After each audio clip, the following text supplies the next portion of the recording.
Hey, let's get into season. We haven't been talking for the last 2 hours. I don't know what you mean. No, we have not. This is Evan and I coming off recording a mini-sode, and we're slap happy, but we're going to get into it. We're excited to barrel towards the end of season 2 with you all. Welcome to the Luck We Had a Shameless Recap podcast. I am one of your hosts. My name is Amanda. I am your other host, Evan, and welcome back, everyone. And today, we're working on episode 2010. 2010, I'm dumb. 2010. Season 2, episode 10, A Great Cause. I genuinely really like this episode. Is it because there's more Mandy than usual? Yeah, a little bit. Yeah, 100%. I love me some Mandy. And is it because the episode aired on my 17th birthday? Yeah, I'm a little bit partial to the episodes that air on March 18th. Because it aired on March 18th, 2012, my 17th birthday. Every time you put a date when these were released and you say how old you were, it always puts in, I always forget how much older you are than me. I was 11 when this episode came out. Fuck, man. Good God. I was finishing high school. I was probably, in 5th grade then? I think? I don't know. Goddamn. I'm gonna jump out the window. That's... It's so weird because, I'm 20 now, so, it's not even, that big of an age gap, but it's just, damn, I was young as hell when this episode came out. Yup. Yeah, and I'm old. I'm an old woman. This came out in 2012, 9 years ago now, because it's 2021 now. It was my 17th birthday. Also, the fact that it is 2 months away from being March again, when I haven't processed last March, it's still March. I don't even remember February of last year. How am I supposed to go through another February? I remember February of last year because I was going into my job at a movie theater and they were just handing us hand sanitizer and telling us this was no big deal. I was taking the train in public to work in a box office at a movie theater in February of last year for Cats. I think today is the year anniversary of the first cases coming out of China and stuff like that. Great. Yep. Happy anniversary. For the record, today is January 11th, everybody. Yeah, it's almost March again, and I turned 25 last March. I have decided that next year I am also 25. Oh my goodness. This year doesn't count. I turned 21 this year. That feels weird. I don't think it's fair that I lost all of 25 to a panoramic, to a Panera, to Pangea. To a Pandemonium, But back in the good old days of 2012, I was 17 years old. And I was 11. This episode was airing just as a little birthday gift to me because I was a live viewer from the pilot, which means I started watching when I was 15, 16. That was too young to be watching this show. Way too young. I definitely was exposed to the show because my mom watched it when I was younger. So I was watching the show when I probably shouldn't have. Because I have one distinct memory that I remember watching it when I wasn't supposed to was the very first dugout scene in season 3, right? 2. Yes, season 2. Yeah, earlier this season. That seemed like 100 years ago. We've been it really does. That's why I couldn't even remember. Although we've only been doing this podcast for 9 months, and we're near the end of season 2. It will be a year in March or April?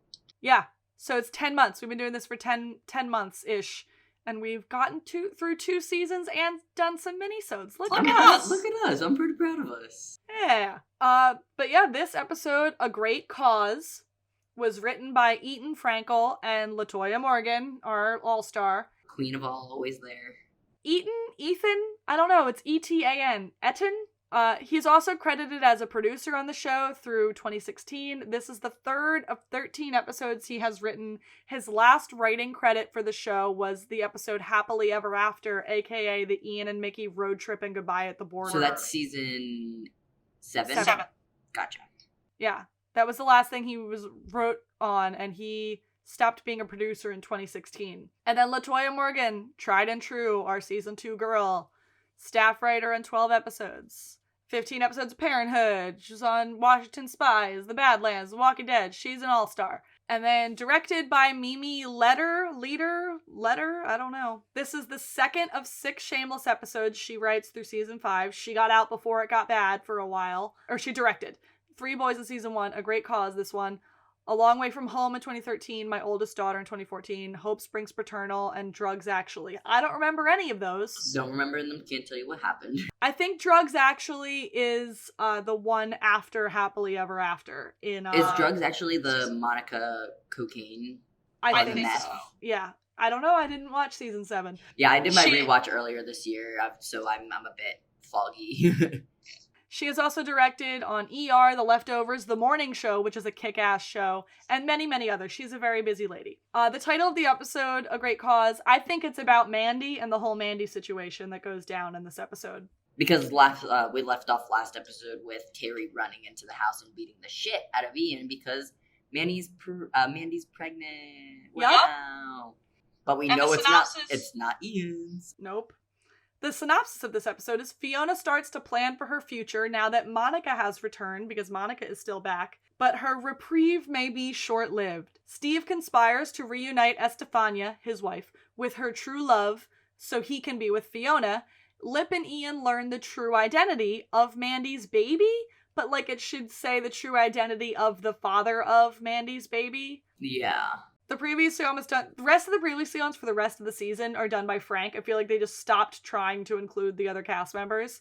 And then we get a little flashback to the previous seon. The previous seon, Fiona was offered an assistant manager job at the club she normally waitresses at. Carl needs to get a job before returning to school to put money in the squirrel fund. Sheila wants to be a hospice worker. Monica is back in the picture and is off her bipolar meds, but is playing the good old mom for now. As always. Lip dropped out of school, so Fiona kicked him out, and he's crashing with Jimmy.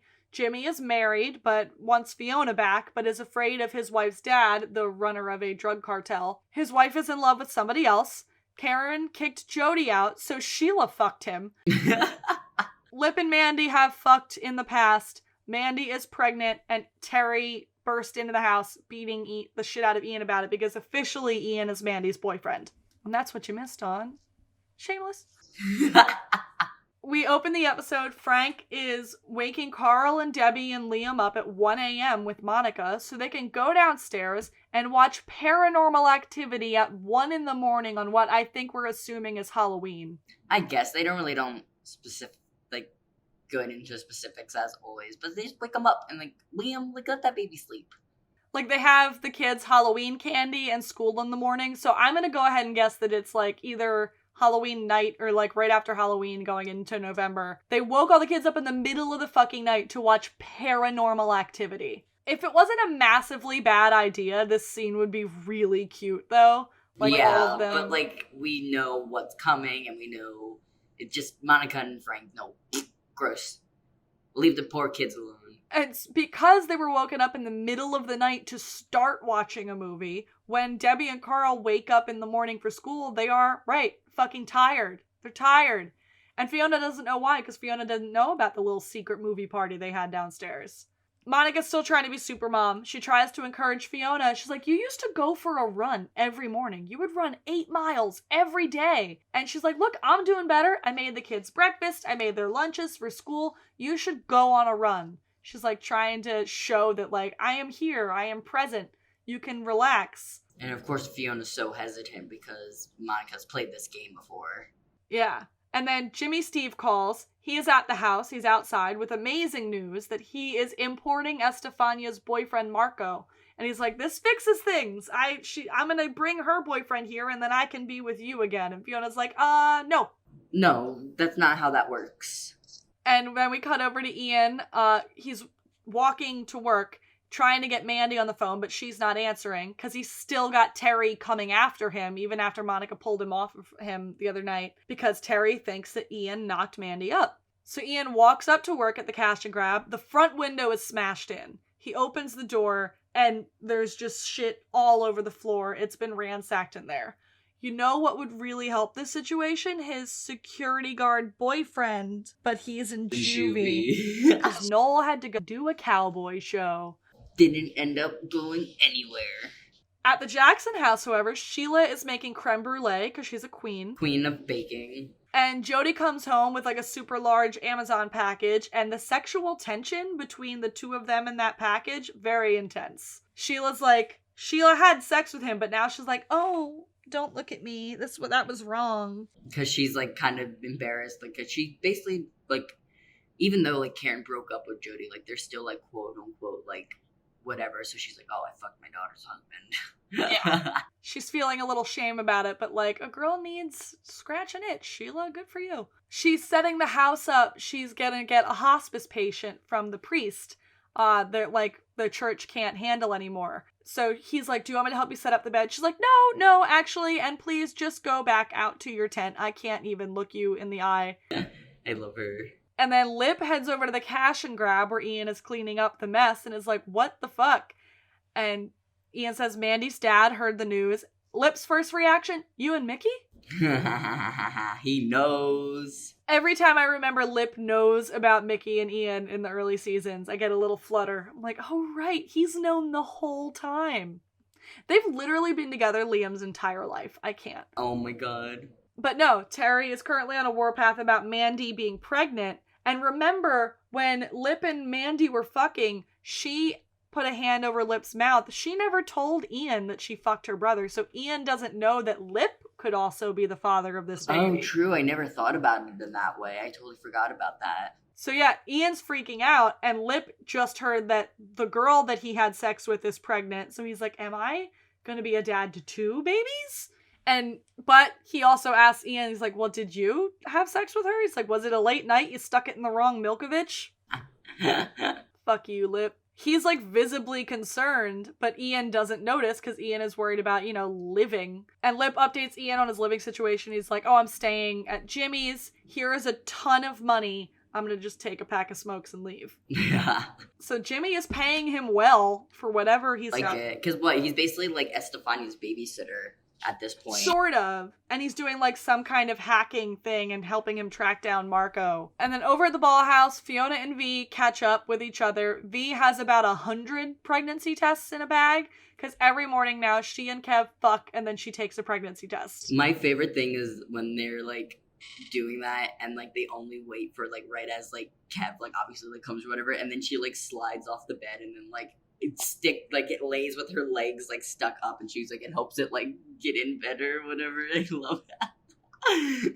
So she says that Kev went and got checked out. He's in the all clear. His swimmers are good, but she hasn't been checked out yet. But she's like, I've had so many abortions, the next one's free. Girl, that might be the problem. Yeah, may fucked up your system a little bit. Fiona says she's taken the day off of being mom. She's letting Monica take over the house. And Fiona's like, I think I could maybe get a few good months in before Monica crashes. I think I could take advantage of this. And because she still thinks Monica is on her meds and not that Supermom is a manic episode. Mm-hmm. Because, honey, you do not know what's coming. Speak of the devil, Monica is bringing Liam home from his doctor's appointment, so she successfully brought him to and brought him home from his doctor's appointment. Somehow. And she starts to make breakfast and goes to pull out the Crisco and discovers the Squirrel Fund with all of their saved money. The moment I saw that scene, I was like, uh-oh, SpaghettiOs. Like, no. Like, come on, Fiona, that's a rookie move. So she takes out all of the money that she just thinks is free money she found in the cabinet, goes upstairs to Frank, shows him all the money, which of course they're about to go blow on drugs. Oh, blow on drugs. And then at the shipping container yard, Lip and Jimmy Steve are supposed to be picking up Estefania's boyfriend, except the container he's in is missing. And I honestly think they named this character Marco so that they could do this scene of Lip and Jimmy walking around yelling, Marco! I didn't even think about that either. Fuck, I hate Shameless. Okay, my one thing is why would he have to be sent over illegally through a shipping container? Is that he probably doesn't have a passport, or like is he involved? Like that's what confused me a bit. Is like why discreetly he had to be shipped over. I think partially because he doesn't have a passport and he needs to enter the country illegally, and partially because Estefania's dad clearly doesn't know about him and they don't want him to. Yeah, I forgot about that. But yeah, I think they named him Marco for this scene the same reason I think they named Jesse St. James Jesse, so that Finn Hudson could sing Jesse's Girl in Glee. Oh my 100%. God. I will not back down from that. I believe that firmly. But speaking of mistakes, Monica and Frank have taken Liam with them to buy drugs with all of the family's savings. He waits outside with Liam, so Liam doesn't go in the drug den. He just goes to the drug den. Around the drug den, so it's a little bit better. They're okay parents. So Monica comes out, she bought some drugs, and with what was left over, she bought a fucking car. So they, of course, get in that shit show of a car and start driving around with Liam in the floor behind the passenger seat. Like, just on the floor between the seat and the passenger seat. Are you kidding me? That poor baby. And he's always in his big jacket, too, so he's just, like, looks like a marshmallow. And they're taking drugs while they drive around, and they start to fight because they are Frank and Monica. And Monica yells at Frank to stop the car while she is driving. No. So they pull over, they get out of the car to fight, and then she abandons Frank on the side of the fucking road. He's standing out there in a t-shirt in the middle of winter, and she just gets in the car and fucking drives away. Sometimes I don't like Frank, but sometimes Monica's worse than Frank. Yeah. So I'll give this one to Frank. I felt bad. There's a lot of fun new locations in this episode. First the drug den, and then the side of the road, and now Mandy's aunt's house. And then we see Mandy's aunt's house another time too with what's her name? Molly? Molly, because remember Lip and her go over there to like, can you take her? And she's like, no. Yeah, so Lip knocks on the door, and her aunt, Mandy's aunt, answers with a shotgun in her hand, as, you know, all Milkovich women should answer the door that way. She tells Lip to fuck off, smart of her, but then he yells up to the window, he's like, your dad is hell-bent on murdering Ian. If you need to tell Terry that the baby is mine, tell Terry that the baby is mine, so that he will back off of trying to because, like, Ian, like, has, like, no, it's not Ian's. We know this for 1,000,000,000% sure. But Lip's like, it might be mine. Lip maybe got 2 babies on the way. What? He's a shit. And then over to the club Fiona works at, Fiona is begging that woman for the job she was offered, but it's been taken, it's gone. She took too long. But Fiona is desperate for the job, but no luck, it's gone, and she's not qualified for the one that's available. This whole club promoting storyline, it makes me sad in a way. Yeah, me too. Over at the school, Monica is picking Debbie up in her new car and offers to take Debbie on a shopping spree to spend the rest of the family I wonder what savings. money that's from. And Debbie doesn't ask questions, even though we've established Debbie is the financial head of the household. So what's happening there, Debs? Meanwhile, Frank is hitchhiking home and gets picked on by a truck full of guys. Like, they're all like, hey, come on, get in the truck. And he runs up to it and they drive away. Because they're all, like, there's, like, a bunch of, like, guys work from, like, I guess, like, a construction site or a work site that were, like, all in the back of a pickup. And they're like, hey, and, like, they torment him, like, 3 times. It's so funny. Back in Jimmy Steve's hotel room, Estefania is having a little fun dress-up montage moment. And Jimmy Steve is watching it and is on the phone with Marco, who is trapped in a box somewhere in a shipping container. Somewhere. While Jimmy Steve frantically tries to track him down. And then Estefania hears Marco's voice on the phone, and whoops, the surprise is ruined. She's like, is that my Marco? Is Marco coming Like, here? hears him say Marco, and she's like, Marco? She said Marco. Yeah. And then back to Sheila's house, where her patient is getting dropped off for hospice. He is a deaf, mute, ex-sex worker and addict who is paralyzed and dying. King. The priest downloads Sheila on his whole situation and says she'll get $50 a day for food and whatever, and the priest is not going to be checking in. Well, how reliable is that hospice fucking department?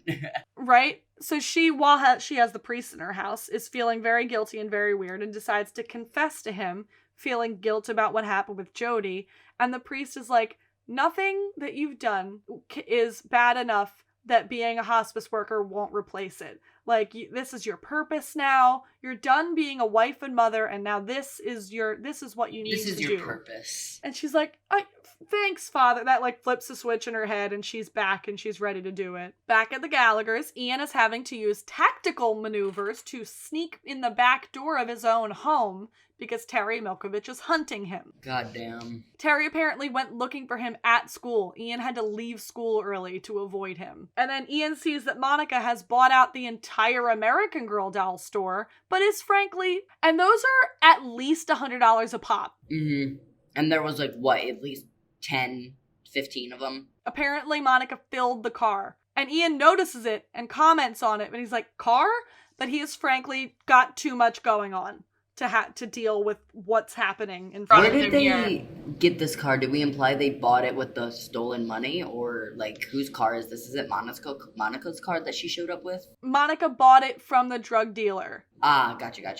Yeah. And then Ian's like, not only did Terry track him down at school and he's running from this murderous Milkovich, but he did badly on a pre-calc test and now can kiss West Point goodbye. No. And she's like, what? Why are you trying to get into West Point? Just join up. If West Point won't take you, just join the army, my underage son. My underage son. So she grabs him by the arm and drags him out the door. But meanwhile at the hotel, Estefania is getting a spray tan, because her boyfriend is coming now, and Lip is watching because he's a human male looking at her, while Jimmy Steve spirals out of control in the way that Jimmy Steve does while he's trying to track down Marco. I love that man when he's frantic. He's so fun. He's so funny, and he just says the craziest shit. Lip tracks down the ship and tells Jimmy to step the fuck aside. He's like, cool, I have a Teamster friend. This is where the ship is. Do me a favor. Get the fuck out of my way so I can watch your naked wife. Cool, thanks. Fair. You know what? Fair. If she's gonna be naked in front of him, and she doesn't care that he's looking, go ahead and look. Might as well. Knock yourself out. Then we go to the army recruitment station where Monica has brought her 16-year-old son to fucking enlist in the army. I didn't realize they had, like, physical buildings where, like, it's, like, an enlisting kind of, like, expose. I normally see it as, like, little, like fairs, whatever they're normally at. But, like, no, it's, like, a building where you just walk in and go, sign me up. Oh yeah, they put them in low-income areas to lure in low-income people to join the army as a way to pay off a college that they couldn't otherwise afford. You know, just risk losing your life in order to pay for the college. Risk your life for, like, what? They normally have to serve for, like, 4 years or whatever? Minimum, yeah, in order to get free college tuition. Be in debt for the rest of your life, or almost die for a country that probably hates you. That's right, we're getting political here. There was a coup. Everything is political. It is, especially in Shameless. And am I going to launch into yet another speech about how Monica's behaviors with Ian during her manic spiral heavily influenced Ian's own manic mental break and his first manic episode, including enlisting in the army as an answer to his problems, and then becoming a sex worker at a gay club just like the one she brought him to when she was having a mania spiral? No, I'm not going to get into that. No. God. It's too sad. It's too sad. I'm too right, and it's too sad. Ian finds out that a junior in high school who hasn't finished high school cannot, in fact, enlist in the fucking army. And Monica puts up a fight about it and yells at the recruiter, getting a little more racist with every word that's coming out of her mouth. Even though her and Ian are white, and it has nothing to do with their race. Yep. And it just gets worse. And then we go to the ball house, where Kev is coming home. He's revved up and ready to make a baby. He's like, the fun of making a baby is all of the trying and the practicing. But V is not in the mood, because she went to the clinic finally and found out that it is physically unlikely for her to be able to have a baby. She puts up her hard V walls about it that she does when she gets bad news. She says it's for the best, that she never actually wanted a baby to begin with, that she was just doing it because it was what Kev wanted. And he's like, what the actual fuck? What is this? Where is this coming from? And he punches a wall and he leaves. Himbo move. Yep, that straight white man, let me punch a wall when I get angry move. And then we jump to Fiona. She is on yet another new location. She's leaving her GED class and asking her teacher if there's anything else she could be doing. And he's like, why don't you take classes at the community college after you get your GED if you want to be able to do that club promoting thing that you want to do? And she, like, takes that in and, like, is considering it. And we go over to Sheila, who's trying to bond with her patient while also asking him if he wants her to, you know, end his life. Sheila's just a discreet, like, pull the plug kind of deal. I will murder you, but sign these waivers. Yeah, if you want me to, I'll make it end. I'll put an end to your misery if you want. You got the spirit, but, like, package the delivery a little differently. And then she tries to feed him, and it's disgusting. I hate scenes of people feeding other people, especially with... I think I have misophonia. I can't stand the sound of other people eating. So, like... Is it, like, chewing or just eating? It's chewing. And I can't watch it, especially if it's, like, goopy. It's gross. I know what you mean. Speaking of gross, Frank finally makes it home. He starts another fight with Monica for abandoning him on the side of the road. And she's like, I'm sorry. Do you want to have another baby? Ugh. Apparently, so then she puts out a list of drugs they were on when they conceived some of their children. They were high on cocaine when they conceived Debbie. They were high on ecstasy when they conceived Carl. And they were high on acid when they conceived Liam. Yeah, I hate them. And now, even though Frank just had to walk back from a different state in a t-shirt in November, the mention of drugs and sex has Frank suddenly very agreeable. Oh yeah, that's all you need. So they go upstairs to fuck, and all Fiona says is, "Not on my bed, please." And V comes in with a bottle of wine, or a box of wine, and some complaining to do, and Fiona is all for that, because everybody is having a bad fucking day. Yeah, everyone's not going through it the best today, besides Debbie. Yeah. And then, of course, to make it worse, Jimmy Steve calls. He found the ship that Marco is on, but there is nothing on the ship. Mm-mm. And we go back to the cash and grab. Ian is working with the gun on the counter just in front of him in case Terry comes back. And Lip is like, what the fuck is with the... Like, Lip opens the door and Ian almost shoots him. And he's like, is that fucking Linda's gun? And Ian says it already shot one Milkovich. Ay, ay, ay, ay, ay. So Lip says he'll figure out a way to get Terry off of Ian's back and that they should plant Grammy's gun on Terry. There's definitely got to be a body connected to that gun somehow. They're like, we'll plant a gun on him and call his parole officer. That'll get him off your back. Sure, it's that easy to get rid of Terry fucking Milkovich. Mm-hmm. Ian's like, fuck it. I got nothing to lose.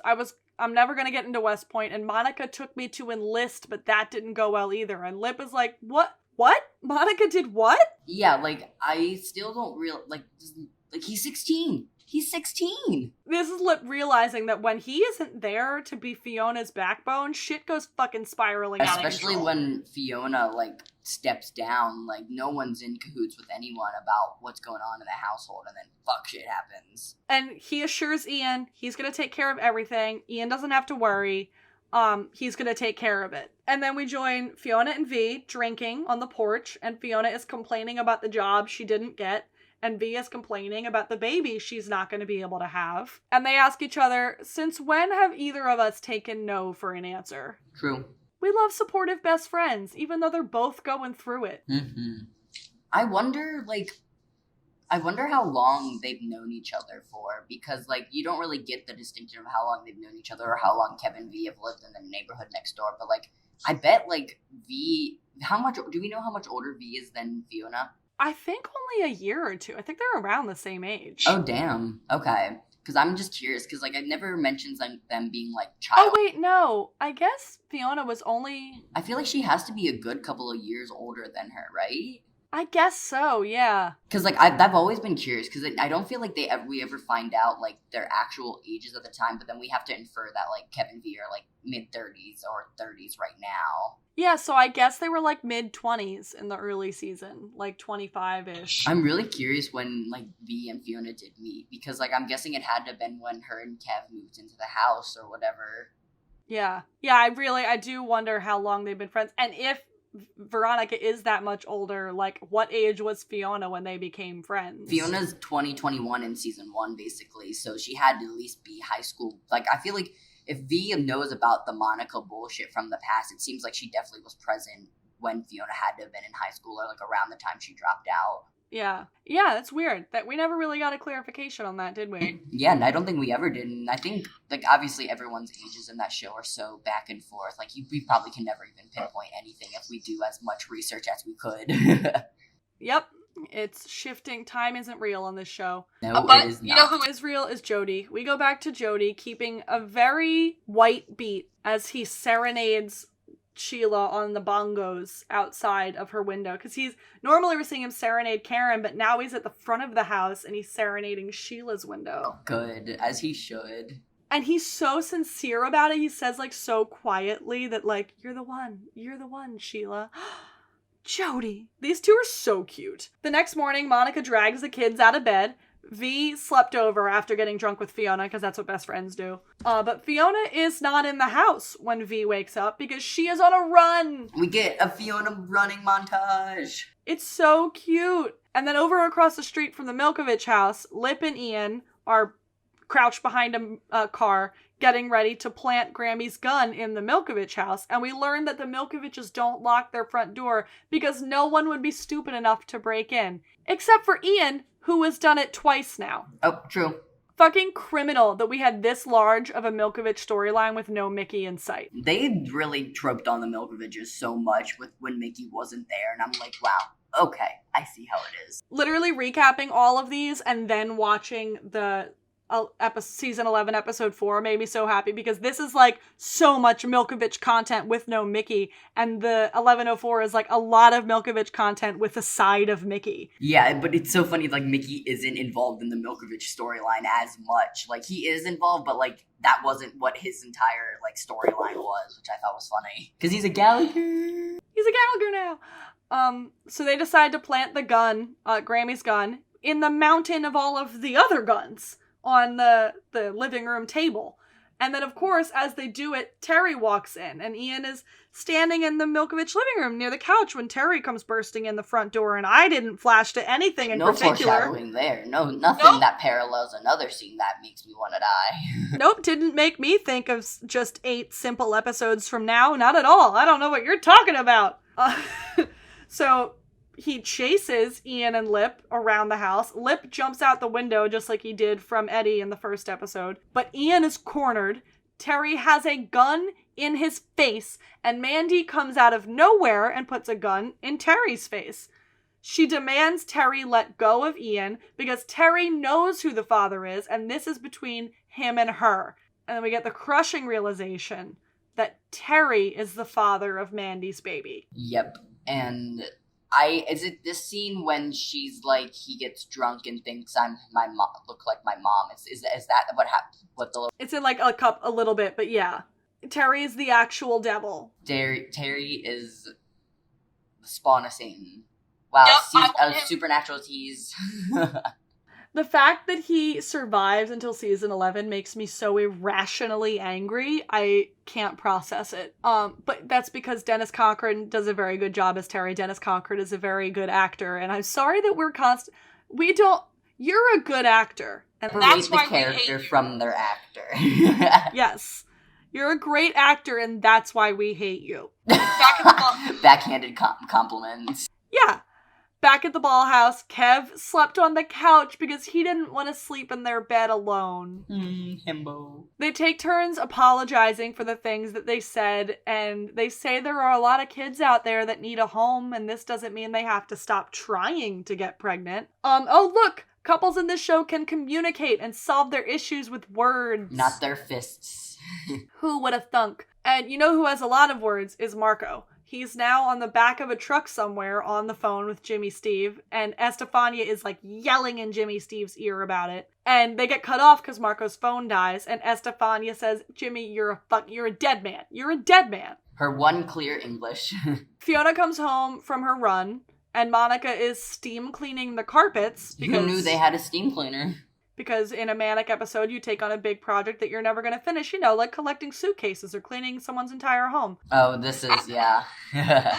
At the Milkovich home, Ian takes a second with Mandy on the way out, and she says her dad drinks and mistakes them for her mom, who we learned in last episode is dead, but in season 10, they say she ran away. So who knows? They probably forgot that they wrote that. Yes. She gets aggressive and protective, like, I don't need you looking down on me. And Ian's like, will you please chill out? I'm going to help you raise the money to get an abortion. I am your boyfriend and I'm here for you. You lovely Ian. And, like, it's really cute. They, like, press their heads together and, like, it's so sweet. Ian Gallagher, the salvation for two very special Milkovich children. Back at Sheila's house, she's trying to keep her patient entertained. He's got like a thing in his throat. He's deaf and mute. He can't communicate. She's trying to like figure out what he wants to watch, what he wants to eat, what his final wish is. She can't get anything out of him. Then Jody comes home with milk and eggs, and we find out Jody knows ASL. King. We love an educated king. He was learning baby sign language for Karen's baby. I love this man. He keeps getting better. So he's signing with the guy and learns that the guy wants cake. And when he gets rude and Jody's like, do you want anything else? And the guy says that he wants sex. Jody's like, hey, that's a lady. Like, just stands up for her. It's very cute. So the guy It's so funny because he's like yelling at him in like sign language too. Because Sheila doesn't know what's going on. Because Sheila's just like, okay. Yeah, because Jody doesn't even translate the rude thing. Yeah, it just gives us closed captions of like what they're saying. So the guy apologizes and asks if he can't have sex. He's been clean, he's an addict. He's like, if I'm dying, get me drugs. I would like drugs. Back at the club, Fiona is asking for the job again. She says, listen, being able to manage a household of 5 kids proves that I'm qualified for this job. Inventory, a budget. You try going grocery shopping for 5 kids with what's in my pocket. So the woman gives in. She's like, you make a good point. You can have a chance. Get an outfit. This is when your shift is. So yay, Fiona's getting a chance. And then at the house, the kids are pitching in with signs and they're baking cookies and stuff to help with the abortion bake sale they're going to have at the Alibi. I love that. I love This is the good cause. That is the title of the episode. Frank comes downstairs, says he needs a cookie for his blood sugar. Trying to keep up with your mother is wearing me out. Don't think about Mickey saying Ian runs circles around him every day. Don't think about that. Stop it. I'm so sorry for everybody listening to this Monica storyline in season 2 that hasn't watched season 4 or 5 because we are physically incapable of shutting the fuck up about all the foreshadowing. Too many parallels. It's a lot. So Debbie and Ian take a second to realize that Monica is never going to finish any of the chores that she started. Nope. And from one house of chaos to, because Monica leaves, takes Carl with her to go, get flyers printed for the bake sale. And in that, quiet moment, Ian and Debbie look at the furniture in the living room. They're like, Monica's never going to finish doing that. Yeah, everything's, torn apart and moved around. The couch is, in another, just all over the place. And from one house of chaos to another, Lip comes home to Estefania tearing Jimmy a new asshole for losing Marco. And Lip apparently speaks Portuguese, but only because it's a lot like Italian, and he speaks Italian. When we didn't even know he spoke Italian. Lip, what kind of supercomputer do you have in your head? This kid is a genius, and they just drop these things on us and expect us to be like, okay. He translates Estefania's ranting, and then we find out that Lip has a Teamster friend that he calls from the local union that he's going to track the truck down. It's like, oh yeah, I know a Teamster. I'm gonna give him a call. They know everyone. They can get access to fucking anywhere. Meanwhile, the cops pull up to a car crash. It was Monica's car that was being driven by Carl at the time, because Monica makes great decisions, but we see as the camera comes over, she changes spots with Carl so that she's behind the wheel when the cops come up. Mm-hmm. So I guess at least that one responsible choice. Yeah, so she took the blame for it, but you still let your fucking 9-year-old son at the time drive a fucking car. Or how old even is Carl supposed to be? Who knows? 9, I think. Yeah. At the ball house, Fiona is looking up community college, and she says she's looking it up for her, and V's like, good for you! Oh. Girl power. I love best friends. It's really cute. On the street, Lip is found by a cop is rolling by, and he's like, hey, Lip Gallagher, I just took your mom down to the station. She needs to be bailed out. And he told him about the car crash and everything. And then over at Sheila's hospice care, Jody gets their patient some crack to smoke. And, they make him a vanilla cake smoothie to wash it down with. My favorite thing is how they have to, the crack pipe, through, the hole in his throat. You know what? The man's dying. Let him have it. Let him get what he wants. She says it's a shame he worked so hard to stay clean, and then Jody hits her with, sometimes it's not worth holding out. Life's too short. Why not just give in? Yes, Jody. He comes up behind her and he kisses her neck and she lets him. Oh! We love it. You love to see it. At the Gallagher house, Lip comes busting in, because what the fuck, now I have to bail Monica out, and sees the squirrel fund is empty. Lip is the first one to notice that all of their money is gone. And he's the one who hasn't been home in, weeks at this point? So he makes Frank empty his fucking pockets, but Frank is all tapped out. He's got nothing. And then over at the police station, Monica is tied to a bench and losing it, while Carl is just sort of sitting there, shell-shocked. Mm-hmm. Lip goes to pick him up and, checks on Carl, and the cop's like, Carl's fine. I didn't even put in that he was driving. I put in that it was a DUI for your mom. They're giving him all the breaks they can give him. Fuck Monica. And at the alibi, Ian is running the fundraiser for Mandy, which Terry walks in on in the alibi, and Ian's like, yeah, cough up some money. We're raising funds for Mandy. You fucking asshole. To his face. Ugh, the power move. Kev is the best, and Kev is still under the assumption that Ian is the father, so that's why Kev is like, of course you can have the fundraiser here. Come on, Kev, get wise. Love Kev. He will eventually. And then, they're selling well drinks, baked goods, and guns with no serial numbers to raise money. Kev's like, how did you get people to come to this? And Debbie, we do a quick little montage of Debbie handing up flyers and simply lying. About many different fundraisers or what it's for. Just did a quick assessment of who the person is and decided that that's what the fundraiser was for. Smart lady. And over at the Gallaghers, Steve is pulling up for yet another rain check with Fiona. He's like, I'm just going to the airport. I have to fly to Florida and get Marco, and then this will be over. I promise. Fiona goes into the house. Lip confronts her, telling her about what the fuck Monica's been up to. And this is Jeremy and Emmy just get to flex. Their scenes are so good. They get to flex, yelling at each other for a while. And he's like, the first rule you learn in this house, you hide the goddamn money. Mm-hmm. I love it when Jeremy Allen White yells. Me Why too. do I like that? I want him to yell at me. I feel like we don't take enough time to give Jeremy Allen White the credit that he deserves. Yeah, no, he deserves so much. He ran that show for a good while. For a while! Lip is my man. All of Lip college time, that was his show. That was his show. I fucking agree, dude. Everything going on with Ian was great, but Lip college, oh god, it was so interesting. Every single plot from his college time was so interesting, and I wanted to keep watching and be like, holy shit. Especially the scenes where he and Fiona fucking yell at each other like this. I love these two getting in a fight. It's so entertaining. So Fiona finds out the fucking squirrel fund is gone, and she is a little bit broken. She's like, I thought things were going to be different. And he's like, yeah, how did that Kool-Aid taste going down? Yep. So Fiona gets mad. She storms upstairs and yells at Monica to get out of bed, but Monica is catatonic, and Monica is not.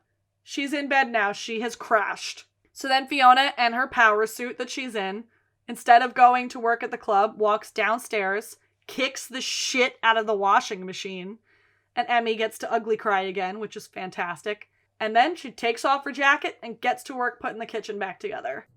God. And then cut the credits. The amount that Fiona does with just silence, though, too, is just Oh, yeah. A lot of the time, a lot of earlier seasons when it's silent in the thing and it's just her in the kitchen or just her walking around, you're like, damn, I can feel that silence. I can feel it. The season finale has a lot of that. I'm excited to get to it.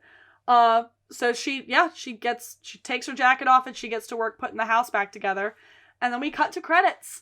And then there's an after credit scene of Marco losing his shit in a shipping container in a shipping yard somewhere. That's it. Just screaming, sweaty and dirty. So that's the episode. That's the episode.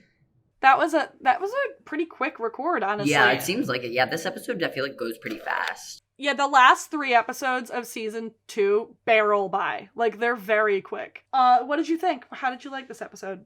As we all know our feelings on Monica, so I'm not the biggest Monica fan, but I do like this episode a lot. It's still different from the other ones because everyone's doing their own thing at the moment, and at the end normally how everything always comes together that everyone has to deal with.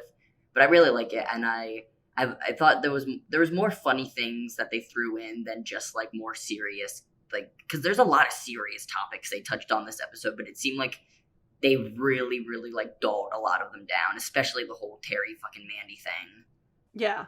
Oh, the Terry Mandy thing, I don't even have the brain space to comprehend that. But, like, Ian just being a stand-up guy, Ian's just like, I'm gonna help you. Like, the way that he phrases, Mandy's like, she said that abortions are expensive, she doesn't have the money. He says, we could raise it. And she has, like, a hot second of what? He's like, the money. We can raise the money. Because he's a good boy. He's a good guy. And then the lip, like we said, Jeremy Allen White is absolutely killing it. Literally, he, like, him and Emmy, that's their show. That's their show.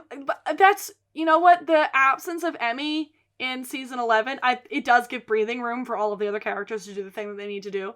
But some people, like, we were even talking about Lip's storyline doesn't feel like it's doing anything in season 11, and that might be because there's no Emmy there, because Lip and Fiona bouncing back and forth with each other that's meaty shit. That's good shit. Yeah, I agree. And I really like all of this episode, the Monica and the Jimmy of it all, and even the Ian running from Terry thing was like frantic shit. And then, like, the crash at the end is just, it was really well done. I really liked this. Yeah, and I'm so excited to do the rest of season 2. The next 2 episodes of season 2 are fucking solid. They're such good episodes, but such heavy conversations. Like, as much as we are Mickey stans, and I know, but, like, that's not all we care about in this show. And no, I love that show to death. Like, I still watched everything when he wasn't there, and, like, I still enjoy it, like, even though he is the one thing that makes me enjoy it a little more. But, like, something about these early seasons hits different. Season 1 just hits different so hard. And Jody and Sheila, oh, I love that they're getting together now. Oh, it's so good. I love them. And then they only get better. Yeah. But that was fun. We did that. We're going to put these episodes out as fast as we can record them and I can get them edited. I want to start maybe posting them once a week until the end of season 2, if we can barrel through that, since we only have a few minisodes to worry about. Mm-hmm. Because this show is going to be going through the end of June at this point. Yeah. God knows when everything's going to be able to be normal. But, you know, we'll figure it out. And until then, we'll hold ourselves together and try to stay alive, you know. Doing the best we can. Crazy world. You know, every 24 hours is a whole year. Something new. Yeah. So thanks everybody for listening. Please tell us your questions, comments, and concerns. We got another rating on... Wait, I want to read this rating that we got on Apple Podcasts today because it made me smile. Let's hear it. I'm so excited. There's no way to, like, comment on ratings because I wanted to comment because this was so nice. Someone, Bookman987, said that we have a really great host dynamic, and even if people have never watched Shameless or aren't even into it, just hearing us go back and forth and have fun doing it is enough to warrant a listen. Aw, thank you so much. Oh my freaking god. It genuinely made me cry today when I read it. That's so nice. Oh my goodness. Who knew our banter was just as entertaining as Shameless? Right? Oh, it's so sweet. And on that, thank you. Please, if you've got more kind things like that to say, comment on leave us a review, give us a rating, give us 5 stars, subscribe to us. You can find everywhere to stream us on our website, which you can find linked on our Twitters and Instagram at luckwehadpod. You can email us at luckwehadpod@gmail.com. You can follow me on Twitter at abnormalamanda. You can follow me on Instagram at abnormalamanda18 or on TikTok at abnormalamanda_18. And then you can find me at iwannadie4000 on Instagram and TikTok. And then if you want to follow me on Twitter, you don't have to, but it's Internet Life Yo, and I'm never there, but if you want to. So that's where you can find us doing our thing, saying our stuff, and meet us back here whenever you can to finish recapping the end of season 2, and then, Evan, we get to start season 3. Season 3, it's so soon. Season 3 is crunchy. See, I'm so excited to get into season 3. Every episode is, like, pretty, it's heavy. They're all good meals. And, like, it's a turning point for a lot of characters. But we gotta get through the end of season 2 first. And with that, we will wish you all adieu. We're gonna get these up, hopefully faster than usual. Because, you know, situations change and we get to record more often now sometimes. So let's get this shit done. Let's get this shit going. And if you've got stuff you want to tell us, hit us up on all those social things. And until next time, have fun, guys. Have a nice day. Bye, everybody. Bye.